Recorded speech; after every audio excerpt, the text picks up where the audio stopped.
The Third-Person Hallucination. Day 1 Ashes.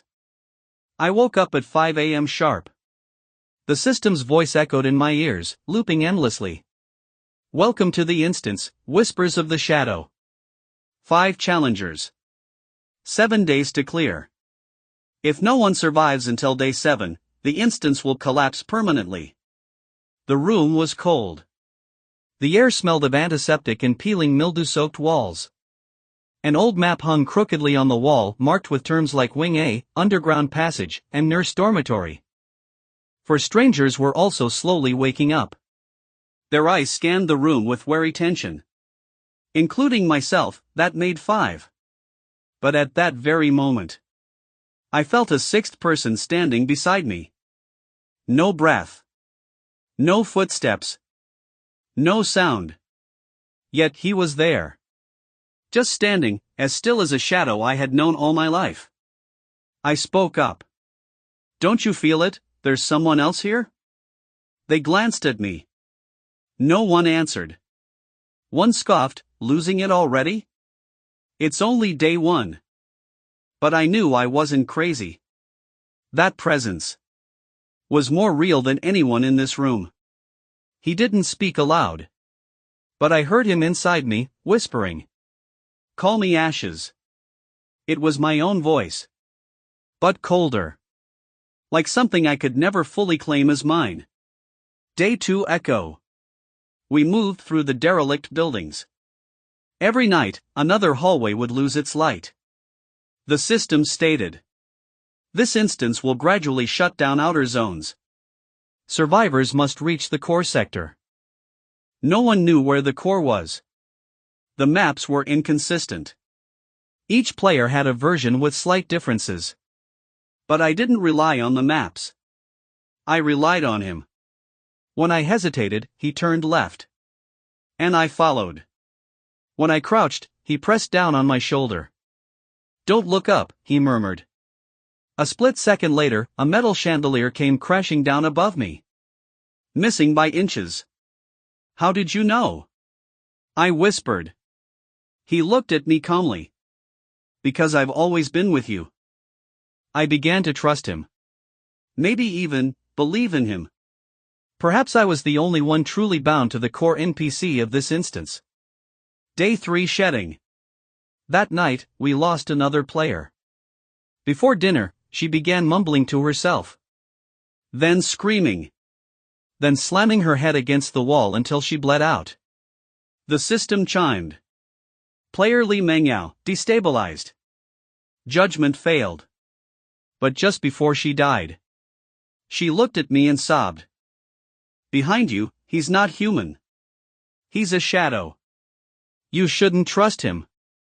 I froze. Ashes didn't move.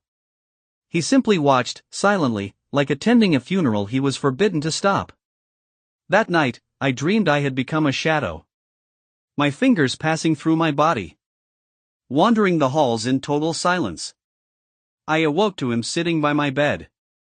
Don't be afraid, he said. You're still here. I didn't ask questions. Not yet. Day 4 The warning. 6 a.m. sharp, the system issued a global alert. Attention, players. An unauthorized entity is interfering with the instance. Current anomaly, subject named Ashes. Recommendation, cut all ties immediately to avoid severe penalties. I froze. The system doesn't lie. And it highlighted his name in bold, Ashes. There was no mistaking it. He stood across from me. Unchanging. He didn't ask, do you trust me? He just said. If you give up on me now, you won't make it to day 7. My thoughts spun. Had he ever lied to me? No. He had saved me again and again. So I made a choice. Whatever, I muttered. At least I'm not alone. Day 5 Diverging maps. We split up that day. His idea. You need to search the West Wing. I'll go underground. We cover more ground this way. I hesitated. We took out our maps to compare routes. But the landmarks didn't align at all. Even the main corridor was flipped. How's this possible? I murmured. He stared at my map, then said quietly, "We're not looking at the same world." I looked up. "What do you mean?" He didn't answer. He just gently patted my shoulder. "What you see is the world you want to see. What I see is the part you can't." Then he vanished into the dark. I never saw another player after that. Only him. In my ears. In my dreams. Guiding me toward the exit. Day 6 reflection. Something changed.